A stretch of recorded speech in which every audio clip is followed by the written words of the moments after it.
Thinking about buying your first firearm in the state of California? Well, it is not as complicated as you think, but it is more complicated than most think. In this video, I'll be walking you through the legal steps, the required documents, your background checks, and the waiting period. So if you're interested, let's hop into the video. First things first, you have to be at least 18 to buy certain firearm and 21 to buy most of the firearms that are legal in the state of California. So for handguns, shotguns, rifles, and semi-automatic rifles, you must be 21 years old. But if you're in the age between 18 and 20, you may be eligible to purchase a non-handgun long gun if you have a valid hunting license, if you're still active in the military, and if you're still active as a law enforcement. So the next step is to get your FSC, which is your firearm safety certificate, and you can obtain it by going to your local licensed firearm dealer. For me, I went to Sportsman, and all of the required documents that you need to take this test is just your valid driver's license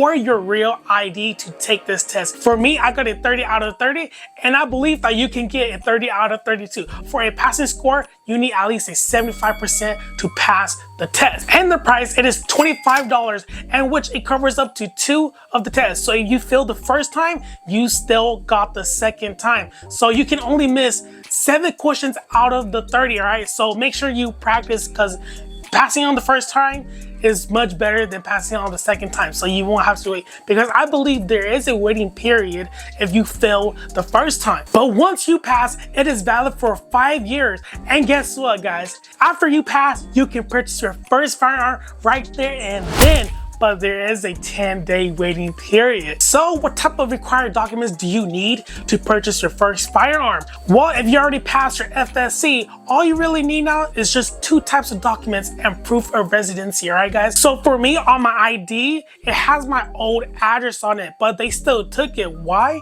Because on the DMV website, I changed my address to my current address. So if you have an ID that still has your previous address, you can change it through the DMV website, and they can look it up and your ID will be accepted. So what you need to bring with you, it is your driver's license or your real ID, your proof of residency, usually your PG&E or your Wi-Fi bills, and your FSC, which you should already pass, or your hunting or fishing license. For me, I just got my fishing license and my driver's license, and they accepted those 2 documents. I do recommend you bring 3 just in case, but usually 2 should be fine. Also, I just want to state this out there, that if you are a felon, you are prohibited from buying a firearm in the state of California. So if you committed a felony, sorry, buddy. So when purchasing a firearm, there's background checks where you have to pay for it also. But then the good thing is that there is a 30-day open period on that background check, so you won't have to pay for another background check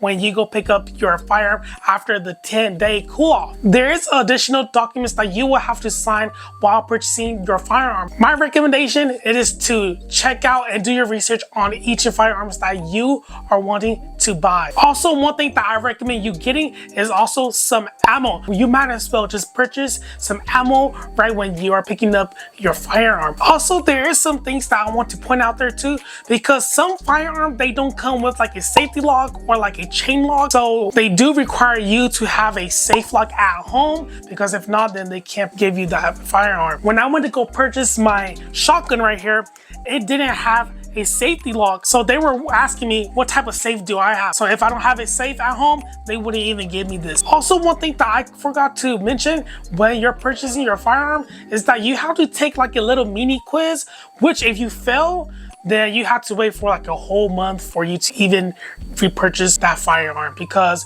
that test or that mini quiz is basically asking you if you have any mental health issues, something like that. So if you failed on their book, then there is a waiting period on that also. So make sure you answer those correctly, guys. So when getting your firearm, the instructor is required to show you how the gun works, and then you're going to show them how the gun works also. But then the good thing is that they will teach you. Just ask a lot of questions if it's your first time, because me, I was asking a lot of questions too. I was like, oh, how do you disable this? How do you load it? How do you clock it back, etc., etc. So if you have any questions, make sure to ask them. So within all of those steps, that is how you can purchase your first firearm firearm in the state of California. So remember your FSC, which is you have to go take your driver's license or your real ID license and another proof of residency like your Wi-Fi bills, your hunting license, or your fishing license, or your military or law enforcement. So technically, 2 requires documents to prove your residency